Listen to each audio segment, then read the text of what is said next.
quick show of hands, how many people in the audience are security professionals? Okay, looks like maybe 5%, but okay. So those of you who have raised your hands, you understand what we're dealing with. And you're probably like me in that you don't hire people who are excited about conquering and dealing with hackers and are optimistic about the future of shutting down cyber attacks, right? No, it's not. We are in a battle. I mentioned in a press interview earlier today that we are at war with cyber criminals and hacking. It's not something that we can fix easily. It's not something that's going to go away. So the kind of people I hire are realists, individuals who are not super optimistic about the future but understand the reality of the challenge that we're facing. But I don't want to start off on a pessimistic note. There are ways of dealing with the situation and managing the risk. What I'm going to talk about is, first, some scary stories, how bad the problem is, why it's getting worse. I'm also then going to move into what I have found in my 30 years in IT, the last 20 of which have been in cybersecurity, what best organizations do, the best practices that organizations follow for dealing with cybersecurity issues. Common sense rules. There's 6 that I've identified, and I'll take you through those. And then I'm going to end with some of the leading edge things and techniques and technologies that we ought to be looking at as we consider best ways to protect our data as we move forward. The reality of the situation is industry, cloud computing, IT is becoming more and more essential to organizations around the globe. We have to move faster. Data, technology, cloud computing is pushing us in that direction. Network is moving faster. More people are getting connected to the internet. Bandwidth blockades are falling down very rapidly. Things are moving literally at light speed. That all creates opportunities for hacking. Cybersecurity, I liken it to brakes and airbags on an automobile. Brakes, airbags, seatbelts. Those items are all in our cars today so that we can move faster. And as this vehicle of information moves faster, our security controls and protections need to be in place. Security is not designed to slow down business. It should never get in the way of business. It is there to help us go faster. So with that in mind, let's dive into it, and I will talk about some of the key problems we see. Malware is infecting devices at a rapid pace. I don't think that's any secret. Up to 8% in the first quarter of 2015 have been infected by malware. This one is really scary. There's about 1,800 new variants of viruses and malware that were detected last year. That number is growing very rapidly. Malware is the scourge of the business. It is so sophisticated now. The people who are writing it are some of the smartest people in software development on the planet because there's a lot of money behind it. So that's something that we're dealing with. The types of attacks are evolving very rapidly as well. The NTP reflection attack, generating the world's biggest DDoS attack last year, over 600 gig of attack traffic, hitting some of our customers in different parts of the world. Heartbleed, wind shock, shell shock, all vulnerabilities in software that were exploited by malware and very smart hackers to take advantage of these vulnerabilities. The cost of dealing with cyber attacks is increasing very rapidly. $3.5 million on average in 2014. And that was a 15% increase in the cost in 2013. There's approximately 160,000 new samples of malware released every single day into the wild, and those malware samples are distributed by over 100,000 new domains, email and web domains that are created every single day. DNS poisoning and DNS spoofing, even SSL certificate spoofing are new areas of development in cybercrime that keep tripping us up and present a new risk. And DDoS attacks are something that are also increasing. We used to think that DDoS attacks were something of between 2005 and 2010. They had their day and they went away. These are actual attacks. This chart illustrates attacks on the level 3 network. That NTP reflection attack that I spoke about earlier is the giant spike in the middle that happened last year. Upwards of 400 to 600 gig of attack traffic on some of our customer sites. Well, we thought, okay, we patched the NTP vulnerability. That was a common vulnerability. NTP has been running the same way for the past 30 years. That risk maybe has gone away. No, it popped up again. The second spike that you see in December, February timeframe of this year was another NTP reflection attack. So now, Port Mapper, level 3 discovered a new type of reflection attack called Port Mapper. We wrote a blog about it and discovered it 2 weeks ago. That is generating massive attacks. So you can read about the Port Mapper vulnerability that's on the rise. The point here is that DDoS attacks are on the rise, and it's certainly not going away. Several of our customers came to us in the last few weeks reporting extortion, DDoS extortion, where the attackers were demanding payment in the form of Bitcoin. And it's not like the old days of 10 years ago when the extortion attempts were very clumsy and the ransom letters were written in broken Russian and broken English and other Spanish, Chinese language, various different languages. Now the extortion letters are very well written by professionals, obviously people who have good language skills and demand payment in sophisticated ways using Bitcoin. So the skill level of the attacker is increasing along with the technology of the attacks.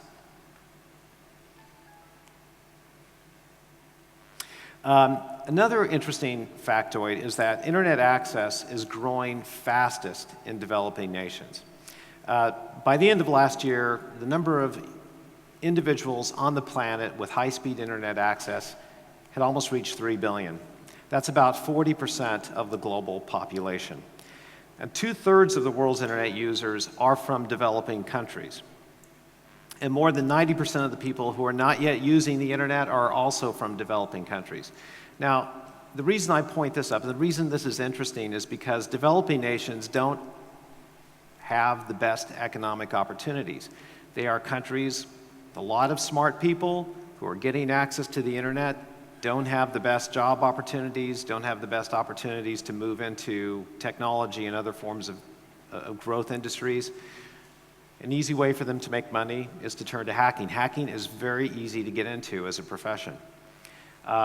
Whereas some individuals in developing nations and developed nations might move into organized crime if that's their inclination. They're getting into cybercrime because, again, they can make money. It's relatively easy to get into. The chances of getting caught are very slim, and the chances of getting killed are a lot less than it is in typical organized crime. Like there's drug dealers now who are moving into cybercrime for all those reasons. So that's the reason I brought up this statistic.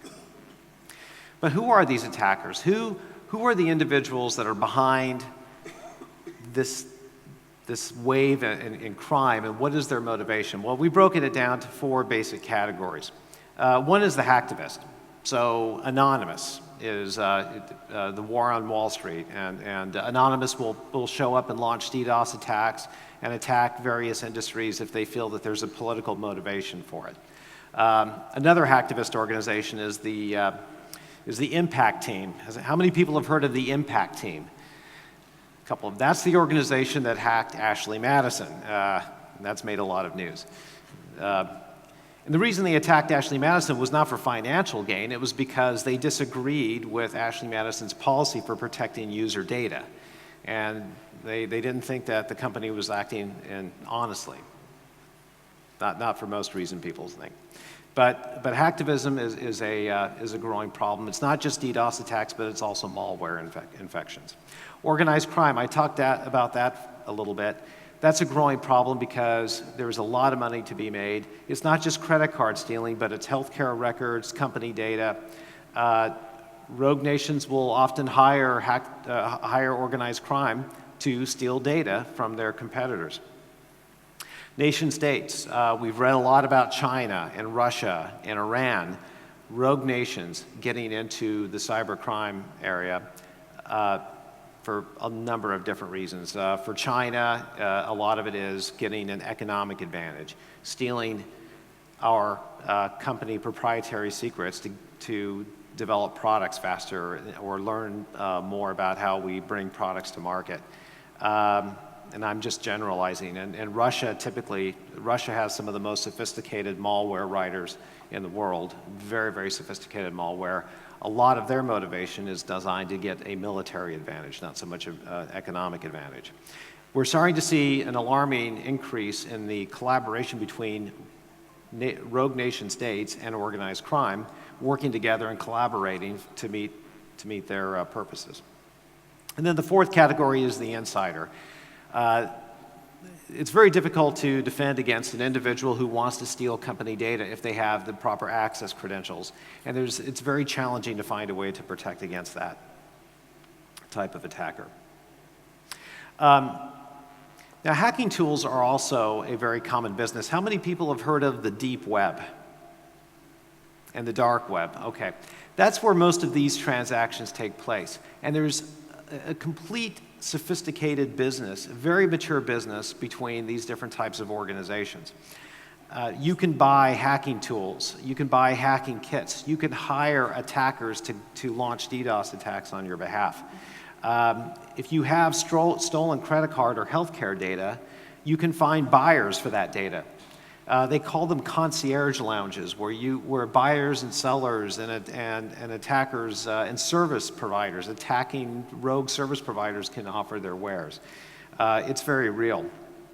This is an example of a SaaS-based service, a website that you can use to test your malware against the top antivirus packages. This will allow you to test and tweak and modify your malware so that it remains undetected by McAfee and Kaspersky and Symantec and the other popular antivirus packages. I think they offer a check against a total of 40 of the best-selling AV. Gives you an idea of how really useless antivirus software packages are becoming. It's, as a matter of fact, a couple of months ago, I had dinner with the chief security officers of about 10 leading companies. And 8 out of the 10 said that they were getting rid of their AV. It was too expensive, too difficult to manage, and it was just useless. It really wasn't catching the really bad stuff. And what are they doing as an alternative? 8 of those 10 said, well, we're just going to remove admin rights from the laptops and mobile devices we have in our company. That way, that'll eliminate 80 to 90% of the vulnerabilities we have, and we'll deal with the other ones. The other 10 to 20% can't be detected by AV anyway, and we'll save a lot more money, reduce a lot of the headaches, management overhead. And so that's an interesting thought. I'm not recommending we remove our AV from our laptops just yet, but it's an interesting line of thinking because of problems like this. This is an example of a rootkit that you can use to install on vulnerable machines around the world. This is a user interface for launching DDoS attacks after the rootkit is installed. The rootkit runs for about $700 US, and they also have a website that allows you to learn how to implement it, and they provide programming assistance and so on. Very sophisticated. And then finally, this is a DDoS attack service. This particular service is interesting in that it operates inside of web hosting companies, most of them in Eastern Europe. And why would anybody want to infect servers in web hosting companies to launch DDoS attacks? Well, the reason for it is because these web hosting companies have a high density of server capacity, and they also have very large pipes out to the internet. So the one server can do the work of 50 to 100 individual infected bots. So it's very efficient. All you have to do with this particular tool is key in the destination IP address that you want to attack. You enter the amount of time, the port number that you want, and then just click Start the Attack. The more IP addresses you choose and the duration of the attack determines the price you pay for the service. Some of these services will also, if you go in and steal data, they will provide you a SaaS-based, cloud-based database that you can store your stolen credentials in. So they have a full cloud storage service in addition to the hacking tools. So very sophisticated line of business. It's not going to go away. It's only going to get bigger, and the challenges for us to protect our data are only going to increase. Now, let me move. The title of my presentation is Can Technology Save Us from the Evolving Cybersecurity Threat? And this slide illustrates that technology is not always the answer. I looked at the top 10 data breaches in the United States in the year 2014, just to see what they consisted of. And you know, these are some of the big headlines. A chain of home improvement stores called Home Depot lost 56 million credit cards. That was done by external hacking. Community health systems lost 4.5 million healthcare records, which are worth 10 to 100 times more than a stolen credit card record. Healthcare, with a healthcare record, you can steal anybody's identity and do a lot of damage. A chain of stores, Michael Stores, 2.5 million credit cards done by hacking. The Internal Revenue Service of the United States lost 1.5 million records of our citizens. And that was done through a subcontractor had access to data that he wasn't supposed to have, and that was because of a background check lapse. Neiman Marcus, a chain of department stores, external hacking. The Montana Department of Public Health and Human Services lost over 1 million records because of an unpatched vulnerability that had been known about for a very long time, but they just didn't get around to applying the patch. JP Morgan Chase, one of the largest banks in the world, lost over 1 million financial records. That was a sophisticated hack from Russia. I'll talk about that in a bit. TripAdvisor. And then Goodwill Industries, third-party contractor breach. Again, somebody who had access to internal data. And then variable annuity life insurance companies, almost 1 million healthcare records.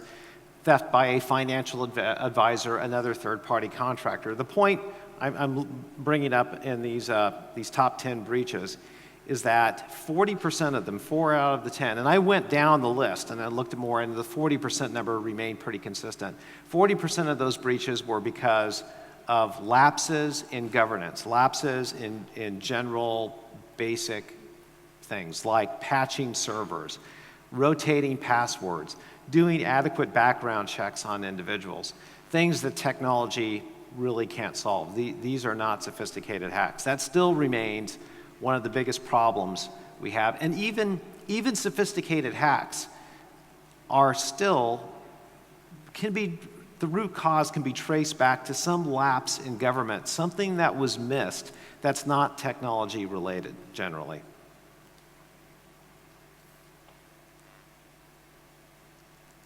And some very public examples of what I was just talking about.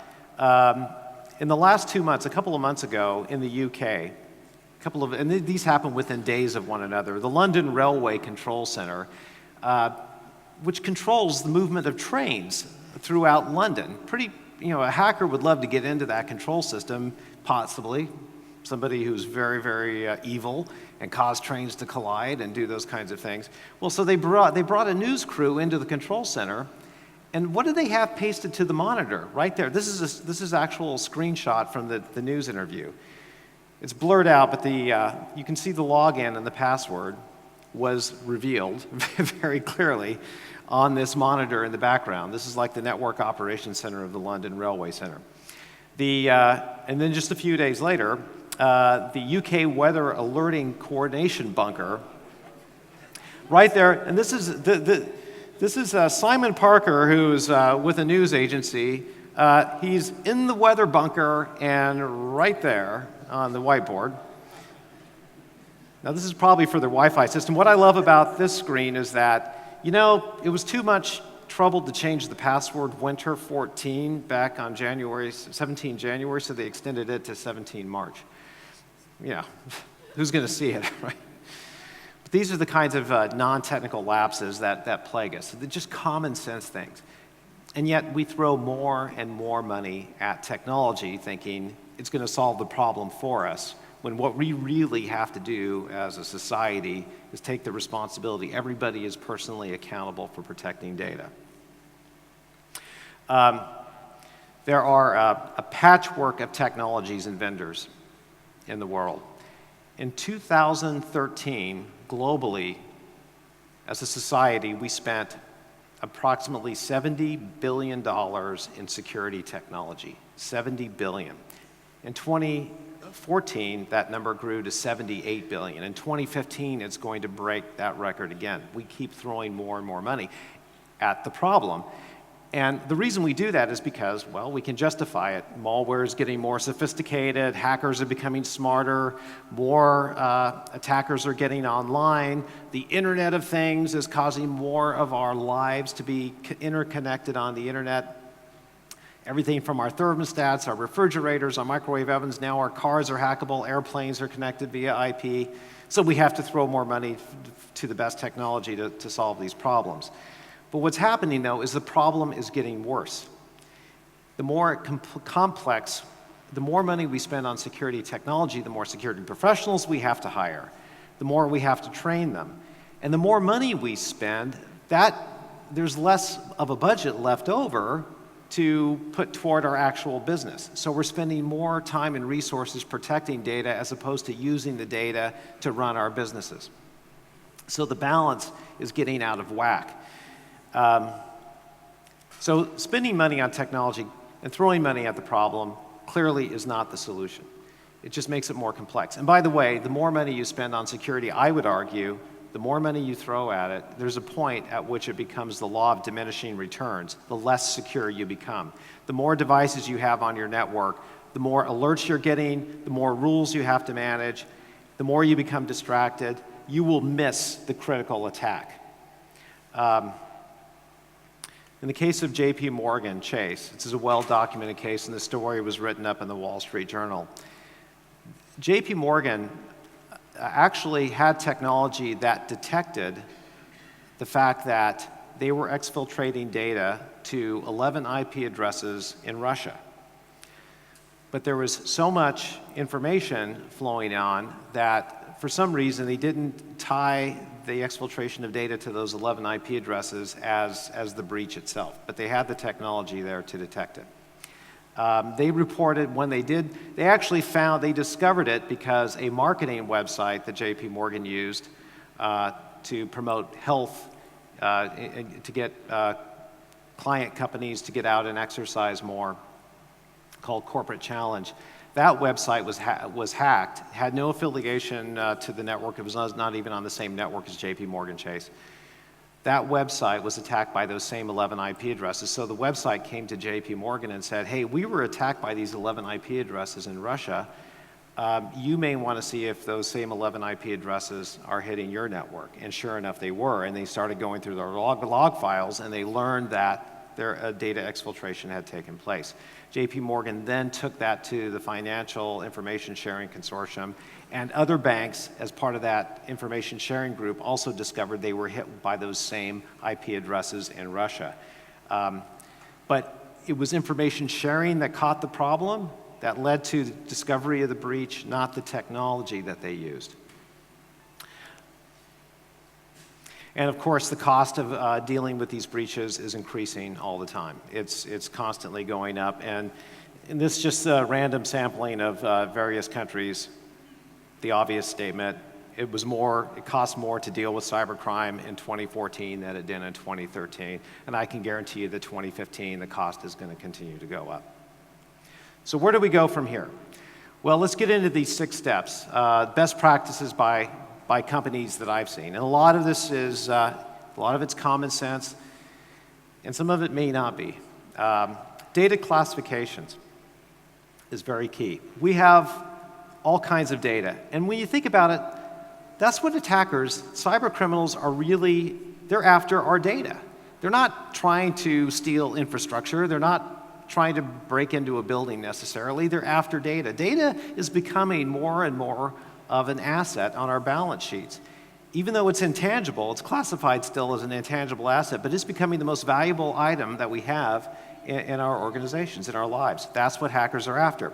But it's amazing to me how many chief security officers I talk to that have no idea what the value of the data is worth. And I think that might be an accounting problem. We need to change our accounting rules so it's easier to put a value on data, because once you put a value on data and consider it to be an asset, then you can justify spending money on the most valuable data and spending less money to secure less important data. Too many times I've seen, not only do CISOs and chief information officers not know the value of the data, they don't know where the data is located, and they don't know how the data moves in the organization. They're very good at tracking cash flow, but they're really bad in general at tracking information flow. We can't solve the problem until we know where our data is and how much what its value is. And a lot of this, one Fortune 50 company chief security officer confessed to me that they are acquiring companies so rapidly that it's impossible to keep track of where the data is. New forms of data are coming in with every acquisition. These acquisitions bring new security policies, new security infrastructure, and it's a nightmare to manage. And he is absolutely convinced, and I can't name the company, of course, but he's convinced that he's already been breached. And that's just a fact of life. He has to accept it. So understanding where your data is located so you can understand how much to spend to protect it is absolutely critical. And this is a fundamental part of having a risk management program. The second item is understanding your applications. Applications continue to be the most vulnerable entry point, the most vulnerable attack surface for hackers. And the reason for that is most applications are not written for security. They're not written with security in mind. They are written to enable business to move more quickly. And so many applications that we have out there today are written by custom programmers. They're not off the shelf. They haven't gone through a lot of testing. There's a lot of pressure on developers. I'm sure that you folks have many, many developers on your teams, and you're pushing them to get applications done faster.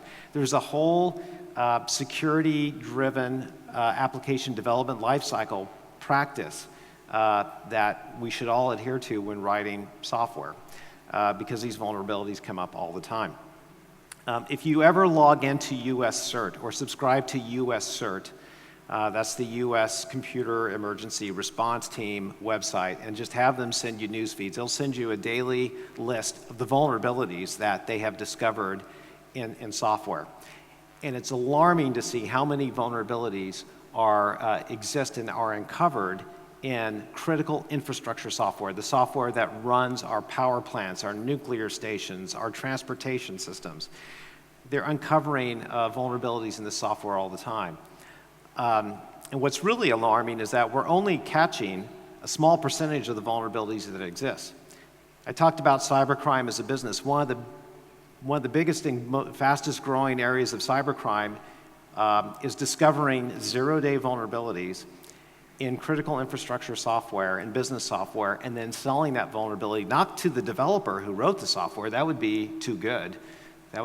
There's no money in that. Selling it to cyber criminals or rogue nations, especially rogue nations, so that they can sit on that vulnerability and begin exploiting these vulnerabilities. I mean, strange things happen out there. We see power plants getting shut down. We've seen water pumping stations ramp up, and it's like a lot. I stay up at night worrying about all these little variants of Stuxnet that are all over the place. How many of you have heard of Stuxnet?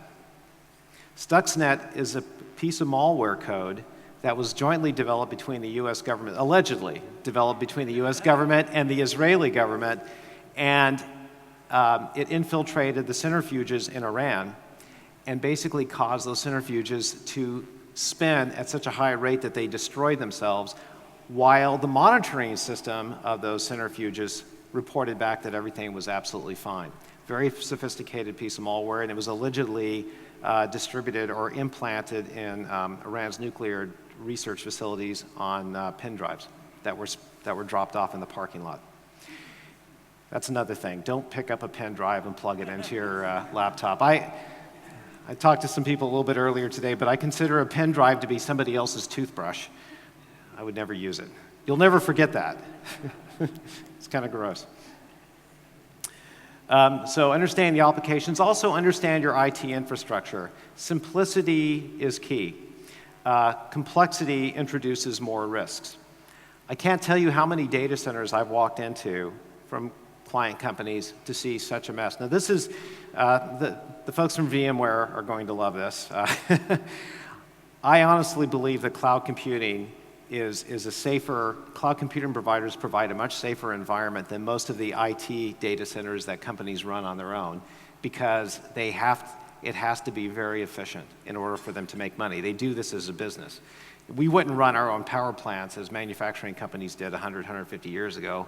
Why would we try to build our own data center infrastructure and run it ourselves? It's not core to what we do. Those kinds of things should be outsourced. But the key here, I have seen organizations grow so rapidly that they'll put, one company in particular, put a database server, application server, and web server all on the same VLAN, and thought, well, I've got a firewall in between the internet and my web server, so I should be safe, right? Well, no, they were breached, and we got in, and the only reason we discovered that vulnerability is because they were in the process of migrating to a cloud computing environment, so they needed to redo their architecture. And in the process of us doing that migration assessment, we discovered databases on their own servers that were created by hackers. They were getting ready to exfiltrate tens of thousands of credit card records. But luckily, they caught it in time. There was nothing in the log files that indicated that the data had been exfiltrated. But really understand your infrastructure and look at it for security as well. Number 4 is understanding and accepting the new normal. Understand what makes you a target. Understand that you are a target. Are you receiving threats from internal or external? These are all indications. Physical breaches are also something that need to be taken into consideration. Is your business or your organization doing something that might attract the attention of a hacker or an attacker? Are you provoking someone? I worked a few years ago with a television network that was about to release a documentary that was highly controversial.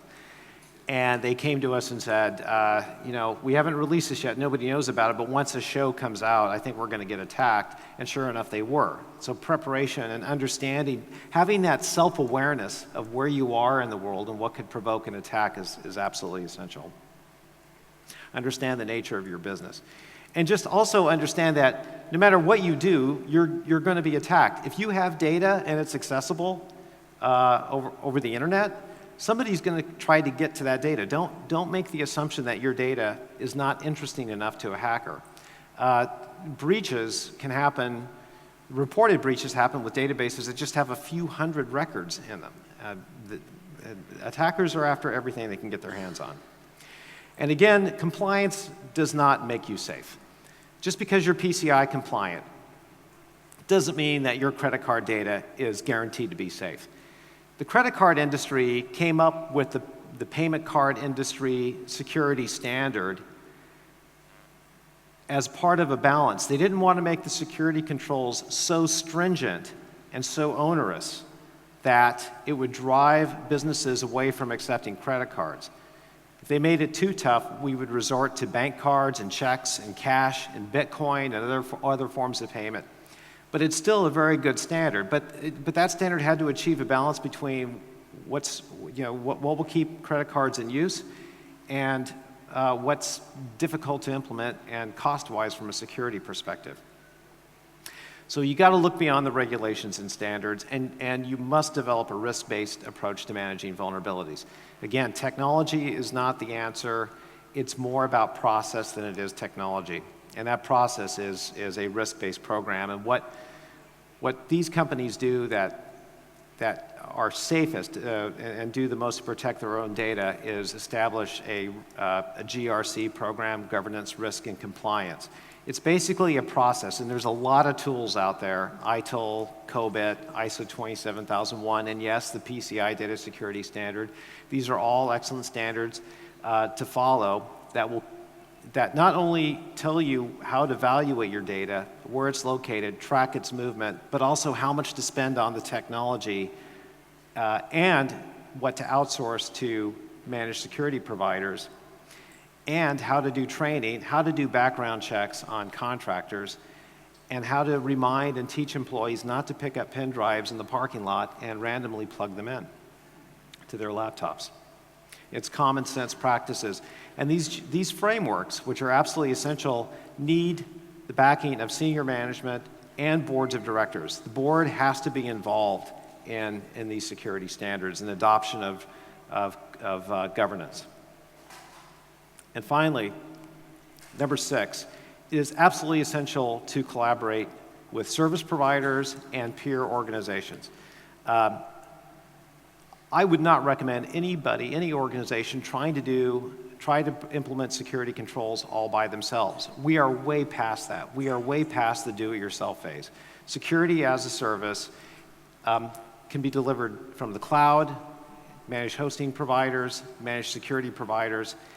It's too hard to maintain the talent, and companies do this all on their own. Now, some of it has to be done. Governance must be done. It's the responsibility of the organization.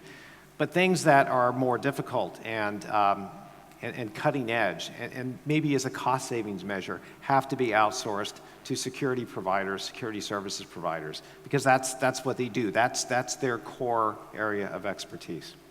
Collaboration with other organizations in your same lines of business. You cannot be siloed and keep that information to yourself. In the banking industry, it has proved invaluable to share information about hacks. It's actually gone a long way to protect organizations. Take advantage of government resources and standards and programs. The key here is to communicate. And there's a new area of cybersecurity technology that's mostly driven, there's some technology vendors that support it, but it's mostly driven by service providers like Level 3 called threat intelligence. And threat intelligence is a kind of a brand new area. It's like cloud computing was 7-8 years ago. What is it, and is it safe? The threat intelligence is basically the ability to look at not for viruses and not for malware and things that are undetectable. It's more focused on looking at the behavior of your network, looking at the behavior of your applications.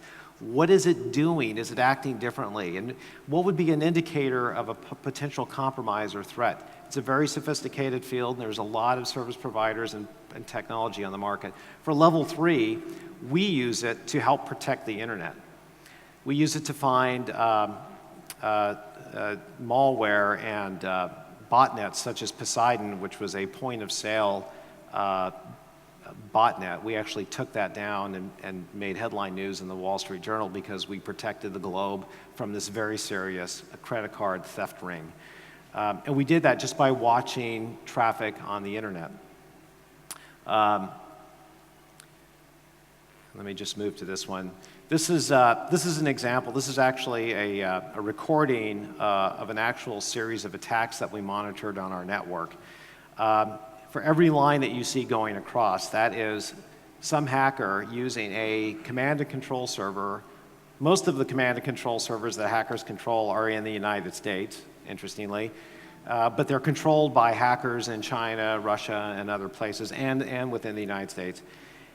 And because so much of the world's internet traffic moves on our backbone, we're able to monitor this level of activity.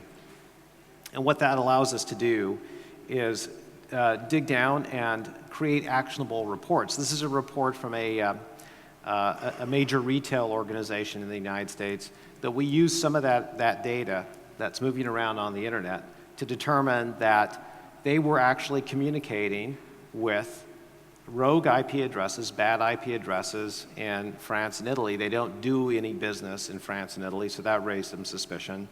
We were able to drill down into France and Italy and the United States and find out what kind of risk it was.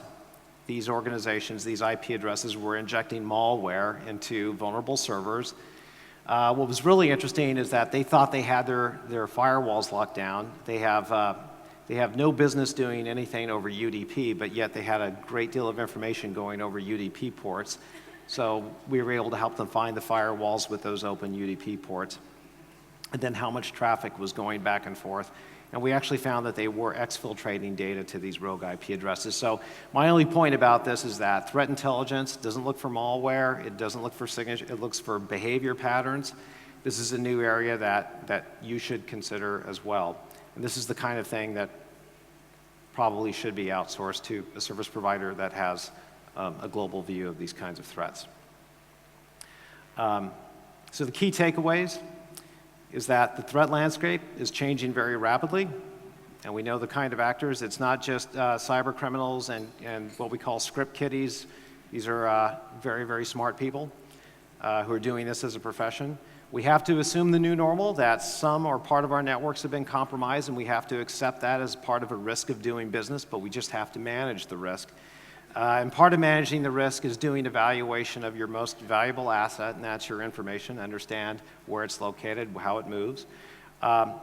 Adhering to a governance framework, absolutely essential. If you don't have one in place, put one in place and get the backing of senior management and your boards of directors to support that movement. It will make you more secure, and it will save you money in the long run, and it may actually preserve your business from going under as a result of an attack. Perform regular evaluations and risk assessments, awareness trainings. This is part of a governance program. Determine what you do best, focus on that. And when it comes to cybersecurity, outsource what you don't do well. Again, that's part of driven by a governance assessment. Information sharing partnerships are absolutely essential. Share what you know. If you've been attacked, share it with other organizations, get them to open up.